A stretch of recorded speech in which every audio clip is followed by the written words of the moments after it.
रब करीम फरमाता है जब मेरा बंदा हाथ उठाता है ना तो मुझे हया आती है कि मैं खाली कैसे लौटा दूं इसके।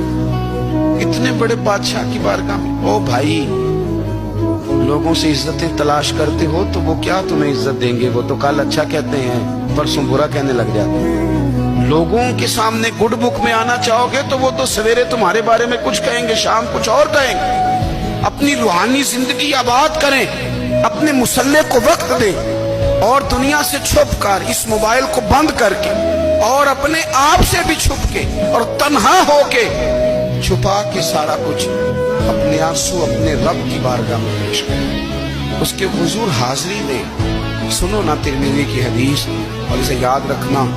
नबी पाक अलैहिस्सलाम ने फरमाया अपने दुख लोगों के सामने न बयान करें, सेठों नवाबों को ना बताते फिर, दुनियादारों के सामने जाके ना रोना कि मैं तकलीफ में हूं। और मैं अगर दुनियादारों को दुख बताओगे रब तुम्हें कभी गनी नहीं करेगा। और लोग हैं कि उल्टा मजाक उड़ाएंगे